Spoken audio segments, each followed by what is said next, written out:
I am live. Good afternoon, good evening, wherever you're watching from. How are you doing? This is Fina Chichi, and I just want to share some things that hurts teenagers' feelings, and actually some solutions that can actually help. And the reason I want to share these points that I'm going to share here is because a lot of times unaddressed hurts usually shows up in behaviors and choices that may not really be healthy for our teens. So I thought I should share it. I shared this post a few days ago on social media, and a lot of people were taken to it. So I thought definitely do a video about it and just share so that sometimes we can really understand. Sometimes our teenagers may react in funny ways, and we won't really understand why they're reacting in those funny ways. So I'm going to share with you a few things that parents unintentionally do, but that actually hurts teenagers, and actually probably even younger children as well. But I'm focusing on teenagers today. Okay, so here's what a teenager says. It hurts when I'm asked by my parents why I did or said something, but before I finish explaining why I did what I did, I'm interrupted by them. And they conclude that all I was trying to do was just to be disrespectful. And this happens a lot with many teenagers. Many teenagers say they can't explain why they did something because as they're explaining, they're usually interrupted with, no, but you were just being disrespectful. That's not true. And the teenager is thinking, how is that not true? I'm telling you the reason I did the stuff. You're telling me that it's not true, but you're not me. And so they sometimes want to argue that back with us. But the more they argue it back with us, the more we think they're being disrespectful. And most of the time, it's just that they're trying to explain why they did what they did. And so it's very vital that we listen. We really listen and not interrupt. And here's a reply. It would be nice for my parents not to jump to incorrect conclusions and hear me out first.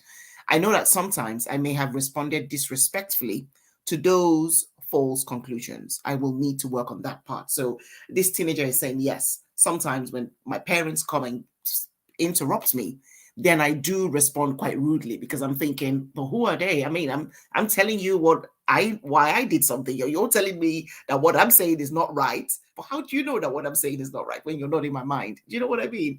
So I can see where this teenager is coming from. And so the solution really for us as parents is if they did something or said something that was out of character and out of the behaviors or out of the boundaries, then let's hear them out for the reasons they did what they did or said what they said. A lot of times, teenagers actually have their reasons. And if we listen to their reasons very attentively, then we find ways where we can make the corrections. Then we find teaching moments where we can actually correct them. But if we don't get to hear their reasons, then where's the teaching moments? So it's just so important that we listen so that we can hear their reasons. And a lot of times, sometimes their reasons are like, okay, it makes sense. Sometimes their reason doesn't make sense. And it's in those times that we can have the conversations about, okay, next time it will be better if you did it this way. Next time it will be better if you did it that way, rather than interrupt them. Because the more we interrupt our teenagers when they're trying to explain their reasons, the more we interrupt them, then guess what they're going to do? They won't even bother anymore.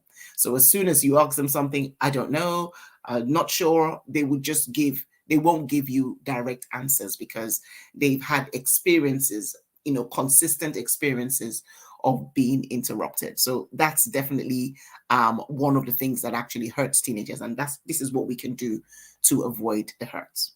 Okay, awesome. The next one, it hurts when I'm being yelled at to do stuff around the house. Is there any harm with being asked in a more polite way? And this teenager is saying, yes, I admit it. It may not be the first time that they've mentioned it to me, but I was busy then. It will work out better if I was given a time frame. And here's what I say to this. A lot of times with teenagers, especially growing teenagers, it's important to start to when you want them to do things for you, it's important to give them a time frame because teenagers are already busy doing what it is that they're doing. And yes, what they're doing may not be as important as the stuff that we want them to do, but that's their time. It's important for us to give them a time frame so that they can then manage their time. So let's say, for example, I want you to do the dishes at least by the time I get back from work, at least by 6 p.m. Then you've left that for your teenager to now decide when, between when I told my teenager and 6 p.m., when are they going to decide to actually do it? Now, if something is very urgent, where you're cooking and you're doing something and you want them to do something there and then it's about asking them, sorry, do you mind coming downstairs and helping me out on this? Do you mind just taking a break from what you're doing and coming to help me out? Those are kind of examples where it's an immediate ask, but at least you're asking politely. You're not just shouting at them to come and do what it is that we need to do. Again, these are things that they say hurts their feelings, and it's important as parents that we listen. We listen to those things that they're saying hurts their feelings and do something about it.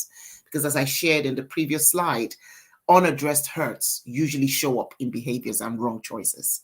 So it's important to hear them out. I would normally give talk about work in advance. I would normally say, do you mind doing this before this time, or before that time, or before I'm ready to do some cooking, or before I'm this. I would usually give a time frame, because for me that works out well. They can then decide what it is they're doing. Can they finish that game? Can they stop, have a pause in their homework? Whatever it is that they're doing, they can then plan how to work with that, whatever they're doing, and with the work that we want them to do. Again, it helps build their time management skills. And for me, I'm always looking for ways in which their personal development can grow.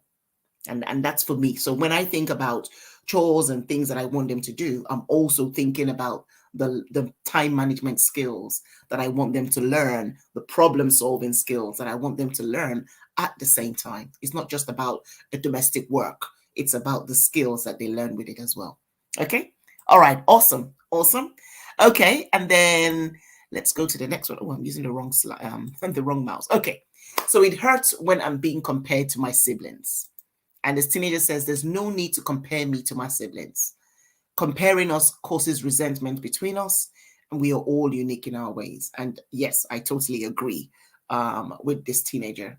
There's no need to compare. And I know that as parents, when we do compare, it's out of trying to motivate our children. We never compare to make them feel bad. We never compare to shame them. A lot of times when parents compare, they're trying to get their teenagers, motivate their teenagers to do something as the sibling is doing. So let's say, for example, your teenager's younger brother reads more. So you're saying, oh, why can't you be like your younger brother? He's always reading. Why can't you be like him? But a way to turn that around and make it more positive is, rather than saying, why can't you be like your younger brother? He's always reading. Why don't we just talk about reading? Let's then motivate them to reading. Don't call the sibling's name, because then you're dragging the sibling into some kind of resentment and some sibling rivalry with your teenager. So leave the sibling out of the equation and focus on the reading. Focus on what the benefits of the reading. Focus on what your teenager can achieve from being a reader. You want to focus on the activity. You want to focus on the choice. You want to focus on the behavior, not the person. So don't get your sibling involved, the sister or the brother or the cousin or the friend. It's proven over and over again that comparison does a lot of damage to our children in general.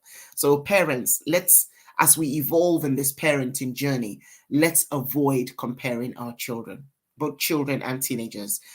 It never makes them feel good. It always makes them feel smaller. They end up not being on good terms with their siblings because of what we have said. So let's avoid comparing them to their siblings, but rather focus on what it is that you want them to do better.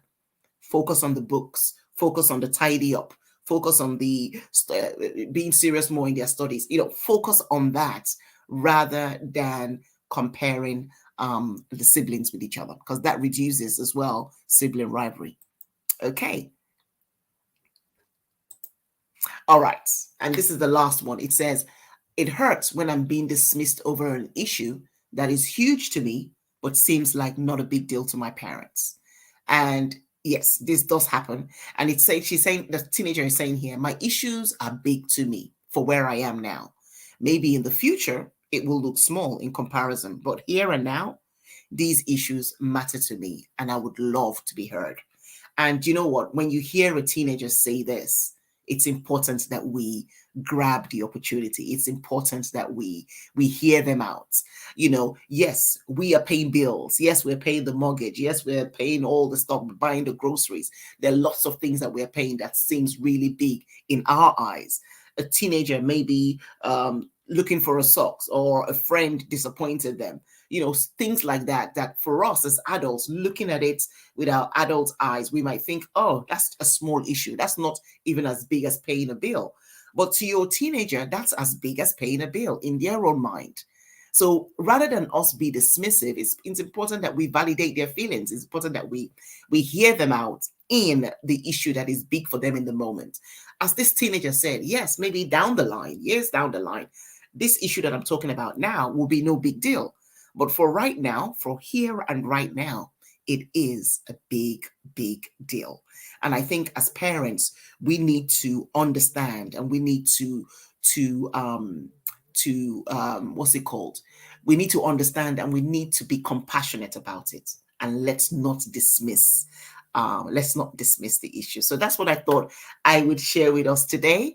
And we're live on Facebook and live on YouTube. So well done, everyone. Thank you so much. So let's look at these, and if these are areas that we find ourselves doing, then it's time to unlearn these things, because we don't want our teenagers to walk around hurt about the things that we are unintentionally doing. Now that we know better, it's important that we do better. Thank you so much for watching. God bless. Bye bye.